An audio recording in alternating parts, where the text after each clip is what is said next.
Bismillahirrahmanirrahim. This is lecture third.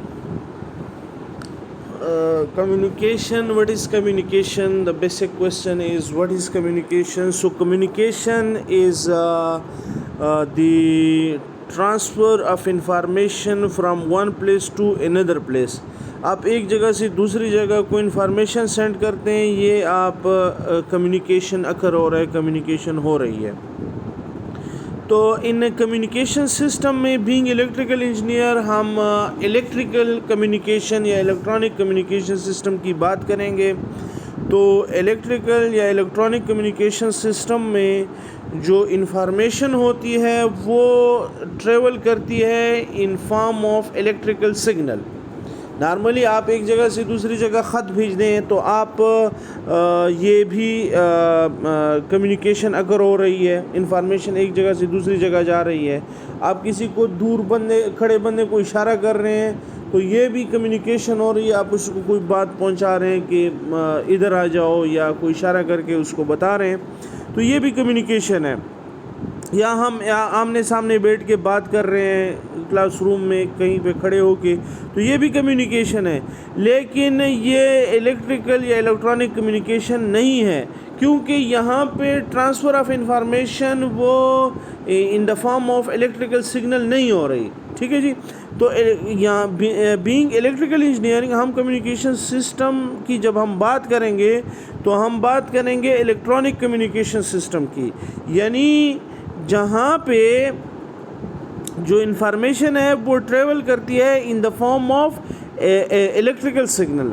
तो सबसे पहले हम कम्युनिकेशन सिस्टम की जो बेसिक बिल्डिंग ब्लॉक्स हैं, यानी कि एक जगह से आप इंफॉर्मेशन भेज रहे हैं दूसरी जगह पे, सेंडर रिसीवर को भेज रहा है, तो बीच में जितने प्रोसेसेस इन्वॉल्व हैं उनको हमने जो मेन प्रोसेसेस हैं उनको हम एक ब्लॉक का नाम दे रहे हैं. ठीक है जी. तो उनको हम एक्सप्लेन करते हैं ताकि ओवरऑल सिनारियो कि कैसे एक जगह से सेंडर से रिसीवर तक इंफॉर्मेशन जाती है, यानी कम्युनिकेशन अकर होती है, तो वो हम देख लेते हैं. फिर आगे हम जाएंगे, एक एक को एक्सप्लेन करेंगे. ठीक है जी. तो सबसे पहले तो यहाँ ब्लॉक डायग्राम में अगर आप देखें हमारे पास है इनपुट इन्फॉर्मेशन. तो input information can be anything like your voice, video, picture, text, can be any data. That is the input information, यानी anything you want to send from anything the sender want to send to the receiver, that is the input information. So actually this information will be sent through electrical communication system. So the first step is to convert this information into electrical signal. यानी कि if you have a picture, you have your audio, your video, speech, text, anything that is your input information. The first step is to convert that information into an electrical signal. For example, आपके पास कोई आप text भेज रहे हैं कि आप कैसे हो, कहाँ रहते हो, आप क्या करते हो, ये आप टेक्स्ट एक बंदे को भेज रहे हैं through this electronic communication system.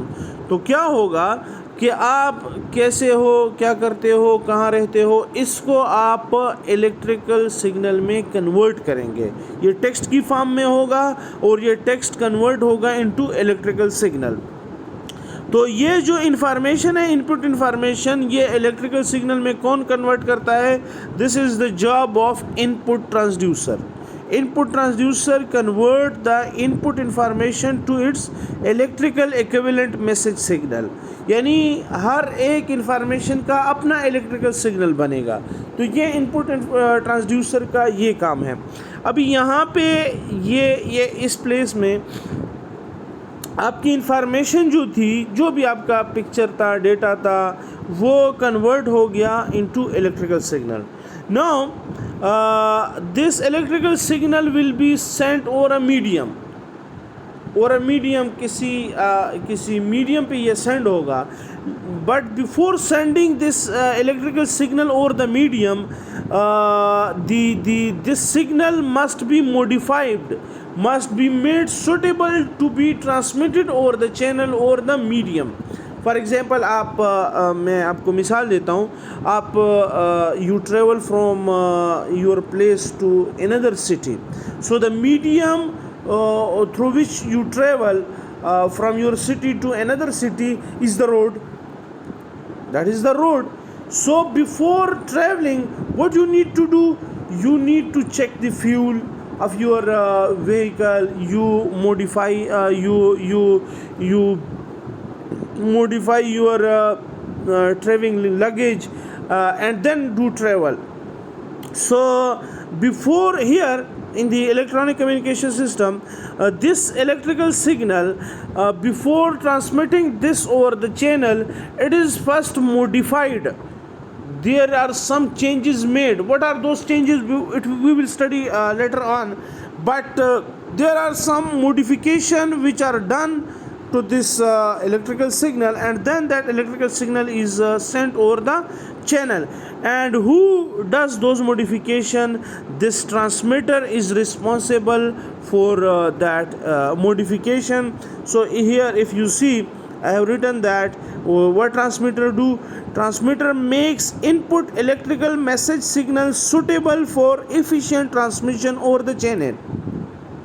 यानी चैनल पे आपका इलेक्ट्रिकल सिग्नल अच्छे तरीके से ट्रेवल कर सके, तो उसलिए ट्रांसमीटर क्या करता है, उसको मॉडिफाई करता है.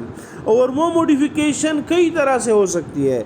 यहाँ पे मैंने उसकी 2 एग्जांपल लिखी है.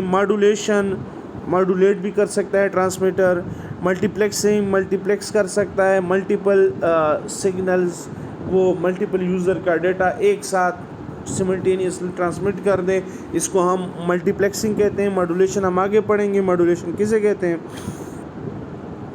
और सोर्स कोडिंग भी कर सकता है, चैनल कोडिंग भी कर सकता है. तो ये डिफरेंट जॉब्स हैं ट्रांसमीटर की, जो before sending the electrical message signal, या मैं इस इलेक्ट्रिकल मैसेज सिग्नल को जस्ट मैसेज सिग्नल भी कहूँगा. ठीक है जी. तो मैसेज सिग्नल को सेंड करने से पहले ट्रांसमीटर क्या करता है, कुछ चेंजेस करता है, मॉडिफिकेशन करता है. फिर चैनल, आपको जैसे पता है कि चैनल क्या चीज़ है, through medium through which the data or the information or the message signal will be sent. That is our channel. And channel can be wired line, coaxial cable, can be any medium, can be wireless over the atmosphere. So that is also a channel.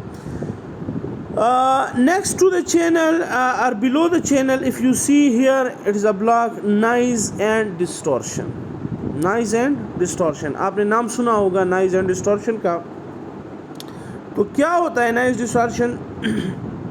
कि जब आपका message signal travel कर रहा होता है, आपका signal travel कर रहा होता है थ्रू द चैनल, सो इस सिग्नल में चेंजेस आती हैं. वो चेंजेस किस वजह से आती हैं, वो भी हम थोड़ी देर बाद आगे जाके देखते हैं कैसे आती हैं. लेकिन उसमें जो इफ़ेक्ट आता है अनवांटेड, वो इस ब्लॉक को हमने नोट किया है कि नॉइज़ और डिस्टॉर्शन. तो डिस्टॉर्शन क्या है, नॉइज़ क्या है, हम देखते हैं. डिस्टॉर्शन क्या है कि process of changing shape of communicating signal that में mislead the destination about the content of the message. यानी आपने जो मैसेज सिग्नल, आपका जो इंफॉर्मेशन थी वो आपने भेजनी थी, तो सबसे पहले इनपुट ट्रांसड्यूसर ने उसका इलेक्ट्रिकल सिग्नल बनाया, ट्रांसमीटर ने मॉडिफिकेशन की, अब चैनल के थ्रू ट्रेवल कर रहा है, तो उसका एक ख़ास सिग्नल बना होगा. हर एक इंफॉर्मेशन का अलग सिग्नल बनेगा, उसका अलग फ्रीक्वेंसी, उसकी अलग उसका एम्पलीट्यूड और फेज़, यानी कि अपना उसका शेप होगा हर सिग्नल का, बेस्ड ऑन द इंफॉर्मेशन कि किस इंफॉर्मेशन का वो सिग्नल है. तो वो जब ट्रेवल करेगा, तो अगर उसका शेप चेंज हो जाए, उस सिग्नल का शेप चेंज हो जाए, जो ट्रेवलिंग सिग्नल है, कम्युनिकेटिंग सिग्नल है, उसका शेप चेंज हो जाए, तो क्या होगा कि रिसीवर वो गलत उस इंफॉर्मेशन को एक्सट्रैक्ट करेगा। भेजा कुछ आपने और है, वो कुछ और समझेगा, यानी गलत इंफॉर्मेशन एक्सट्रैक्ट करेगा। तो ये जो शेप चेंज हुआ है सिग्नल का, इसको हम कहते हैं डिस्टॉर्शन। अच्छा, ये शेप क्यों चेंज होता है, तो हम उसमें कवर करते हैं कि काजेज ऑफ डिस्टॉर्शन। तो ये चैनल की लिमिटेशन की वजह से, यानी चैनल उसकी जो सिग्नल होता है उसकी तमाम फ्रीक्वेंसीज़, फेज़ और एम्पलीट्यूड को सही तरीके से ये इंफॉर्मेशन ट्रांसमिट नहीं कर पाता। क्यों नहीं कर पाता? बाज़ औक़ात चैनल की कैपेसिटी उसकी वजह से, यानी कि चैनल की जो हम आगे जाके पढ़ेंगे, यानी चैनल बैंडविड्थ की वजह से, यानी बैंडविड्थ कम होता है या जितना सिग्नल को उसको ट्रांसफ़र करने के लिए चैनल का बैंडविड्थ होना चाहिए उतना होता नहीं है। तो इस वजह से तमाम फ्रीक्वेंसी की इंफॉर्मेशन और फेज़ और एम्पलीट्यूड की इंफॉर्मेशन वो एक साइड से दूसरी साइड पे सही तरीके से ट्रांसफ़र नहीं हो पाती। इस वजह से डिस्टॉर्शन इंट्रोड्यूस हो जाती है और आपका रिसीवर वो उसको सही इंटरप्रेट नहीं कर पाता और उसमें एरर आ जाता है। ठीक है जी। तो एक तो जो आपका ट्रैवलिंग सिग्नल है उस पर जो इफ़ेक्ट आता है वो डिस्टॉर्शन का होता है। दूसरा इफ़ेक्ट वो एटेन्यूएशन का है। एटेन्यूएशन क्या किसको कहते हैं? Loss in amplitude of the signal as it travels through the channel. As the signal does travel over the channel, it loses its amplitude or its strength. So this is again is a impairment, channel impairment हम कहते हैं इसे, और इसे हम कहते हैं attenuation. अच्छा, एक जो another factor that is affecting the communicating signal, that is noise. What is noise? So noise is any unwanted signal, the interference of any unwanted signal or the transmitted signal, we name that as a noise. Here one thing must be clear, that if two person, for example, two person are communicating, they are talking to each other and they are just gossiping, यानी वो गप लगा रहे हैं, ठीक है, कोई बात कर रहे हैं, गपशप लगा रहे हैं। इस दौरान कोई दूसरे दो बंदे वो आपस में कोई बहुत ज़रूरी बात कर रहे हैं और वो इन दोनों की गपशप को इंटरफेयर कर रहे हैं, तो उनकी जो ज़रूरी बात है वो इनके लिए नाइज़ है। उनकी बात है बहुत ज़रूरी लेकिन इनके लिए नाइज़ है। ठीक है जी। तो ये अनवांटेड सिग्नल का जो इंटरफेरेंस होगा ट्रांसमिटेड सिग्नल पे, तो वो उसको हम नाइज़ कहते हैं। Now noise has two types, mainly two types. One is external noise from the external sources, जैसे मैंने अभी एग्जांपल दी, and internal noise that is the noise of the generated within the system. So external noise must be eliminated while the internal noise can be reduced but cannot be eliminated, यानी हम उसको मुकम्मल ख़त्म नहीं कर सकते, यानी उसको कम कर सकते हैं। ठीक है जी। अच्छा, नेक्स्ट अगर आप देखें तो उस ब्लॉक में चैनल के बाद है रिसीवर। तो रिसीवर का काम क्या है कि उसको जो मॉडिफिकेशन ट्रांसमीटर ने की थी ये उसको अनडू करता है। यानी हमने पढ़ा कि जो सिग्नल आपका इंफॉर्मेशन मैसेज सिग्नल है उसको चैनल पे भेजने से पहले ट्रांसमीटर क्या करता है? मॉडिफाई करता है, तो चैनल पे सेंड कर देता है। रिसीवर क्या करता है? उस मॉडिफिकेशन को अनडू करता है। यानी वहाँ पे अगर मॉड्यूलेशन हुई तो रिसीवर पे क्या होगा? डीमॉड्यूलेशन होगी।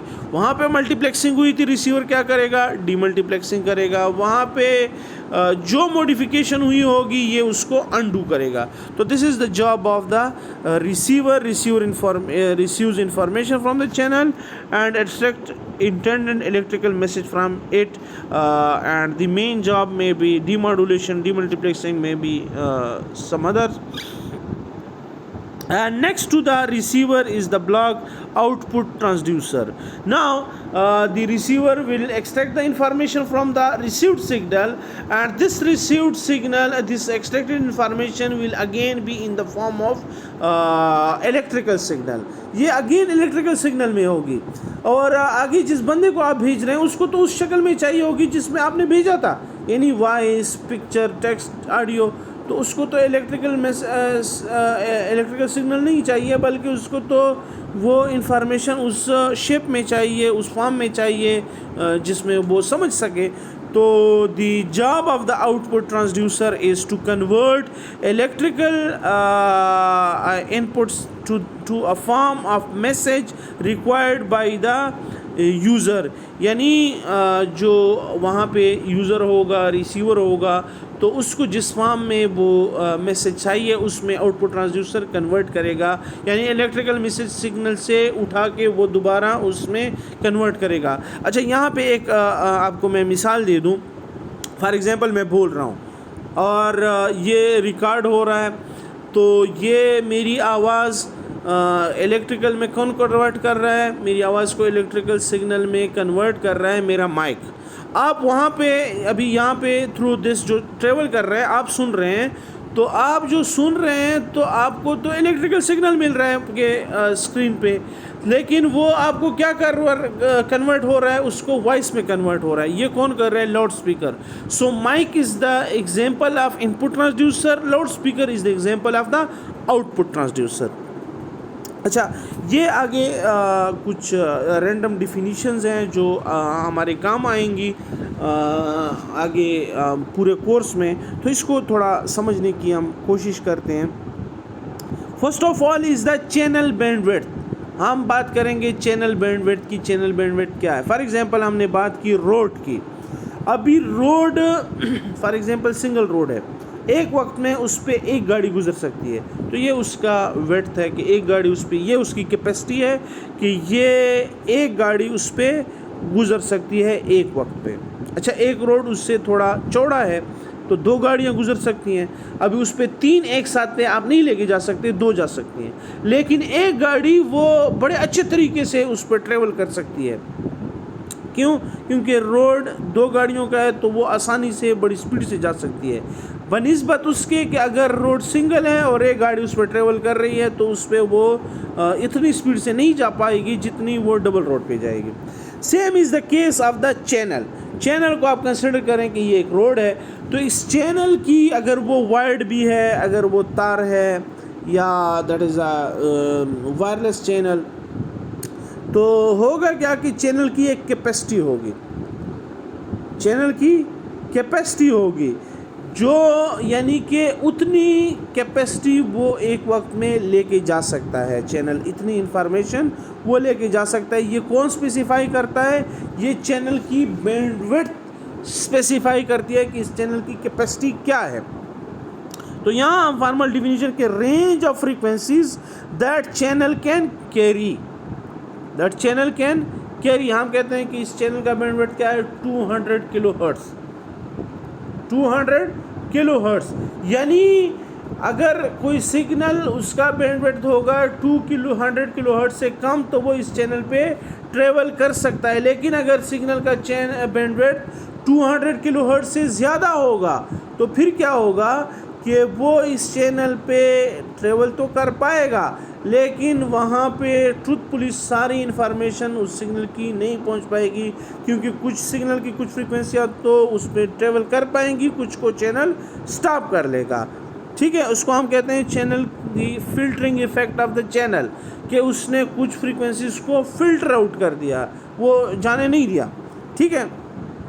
अच्छा, यहाँ पे देखें, maximum amount of information that the channel can carry, यह भी चैनल बैंडविड्थ की डिफिनीशन है। Amount of space available in frequency domain that is not distorted by the channel. Channel bandwidth की ये भी एक डिफिनीशन है कि amount of the space available in frequency domain that is not distorted by the channel, यानी frequency domain में इतना range, इतना स्पेस कि वो चैनल उसको अगर उस रेंज की फ्रीक्वेंसीज़ का सिग्नल उस पर ट्रेवल करे तो चैनल उसको डिस्टॉर्ट ना करे। ठीक है जी। बैंडविड्थ ऑफ चैनल, अगर higher the bandwidth of the channel higher will be the data rate, यानी डेटा उस पर बड़ी तेज़ी से जा सकता होगा। ठीक है जी। चैनल सिग्नल बैंडविड्थ पढ़ के तो चैनल बैंडविड्थ का भी थोड़ा और क्लियर हो जाएगा। ठीक है जी। सिग्नल बैंडविड्थ किसे कहते हैं कि range of frequencies that the signal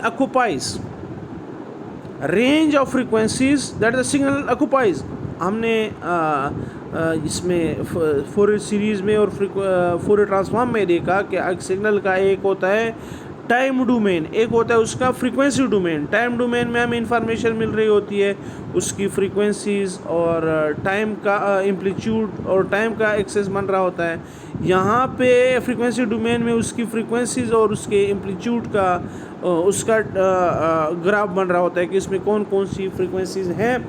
तो रेंज ऑफ फ्रीक्वेंसीज़ एक सिग्नल की आपने फ्रीक्वेंसी डोमेन में देखा, उसमें देखा कि कौन कौन सी फ्रीक्वेंसीज़ इसमें हैं।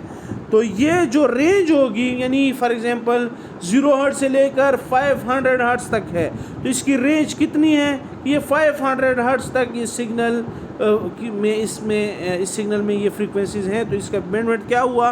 500 हर्ट्ज़। ठीक है। अच्छा, आसान डिफिनीशन क्या है कि difference between lowest and highest frequency limits of the signal. For example ये सिग्नल मैंने ड्रा किया हुआ है, उसका फ्रीक्वेंसी डोमेन, हायर फ्रीक्वेंसी उसकी है 1000 हर्ट्ज़, लोअर फ्रीक्वेंसी है 700 हर्ट्ज़। तो इसका बैंडविड्थ कितना हुआ? 1000 माइनस 700, तो 300 हर्ट्ज़ इसका बैंडविड्थ हुआ। या अगर आप ये देखें कि portion of electromagnetic spectrum occupied by the signal. ठीक है जी। तो यह सिग्नल बैंडविड्थ है। अभी चैनल बैंडविड्थ से उसको कंपेयर करें कि चैनल बैंडविड्थ क्या है, कि वो हमने पढ़ा कि range of frequencies that channel can carry, range of frequencies that channel can carry. For example यहाँ सिग्नल का बैंडविड्थ कितना है? 300 हर्ट्ज़। वहाँ चैनल का बैंडविड्थ के range of frequencies that a channel can carry. If the channel has a bandwidth of 500 hertz, so this signal can travel easily over that channel. ठीक है जी। इन दोनों को आप थोड़ा सोचें तो आपको क्लियर हो जाएगा। नेक्स्ट दो डिफिनीशन आप देखें। बेस बैंड सिग्नल किसे कहते हैं? Refers to original signal. आपका जो ओरिजिनल मैसेज सिग्नल होगा, जो इनपुट ट्रांसड्यूसर जो सिग्नल जनरेट करेगा इलेक्ट्रिकल सिग्नल, उसे हम कहते हैं बेस बैंड सिग्नल। यानी original signal which is not modified और अल्टर्ड बाय द ट्रांसमीटर और by any other device, that is your the baseband signal. जो द आउटपुट सिग्नल होगा ट्रांसड्यूसर का, जो ओरिजिनल सिग्नल होगा, उसको हम रेफ़र करेंगे कि this is the baseband signal. या अगर आप मोर टेक्निकली देखें कि बेस बैंड सिग्नल क्या होता है, तो signal that include frequencies that are very near to zero, यानी वो सिग्नल जिसका स्पेक्ट्रम ज़ीरो के आसपास हो। ठीक है। यानी उसमें लो फ्रीक्वेंसीज हों। ऐसा सिग्नल जिसका फ्रीक्वेंसी डोमेन अगर आप देखें तो उसमें लो फ्रीक्वेंसीज हों, उसका स्पेक्ट्रम लो फ्रीक्वेंसी पे वो प्रेजेंट हो, लो फ्रीक्वेंसीज को ऑक्युपाई कर रहा हो, तो ये सिग्नल क्या होगा? Base band signal. आसान अल्फाज में ओरिजिनल सिग्नल जो आपका होगा, जिसमें मॉडिफिकेशन नहीं हुई होगी, अल्टरेशन नहीं हुई होगी, तो वो बेस बैंड सिग्नल होगा। उसके मुकाबले में कैरियर सिग्नल क्या होगा? High frequency signal. Base band signal आपका लो फ्रीक्वेंसी सिग्नल होता है, यानी उसकी फ्रीक्वेंसीज लो रेंज पे होती है, ज़ीरो के आसपास। ठीक है जी। और carrier signal that is the high frequency signal. So ये आप डिफिनीशन और ये आपके जहन में ये आप याद रखें। नेक्स्ट हम आगे फिर इनको लेके चलेंगे। Thank you.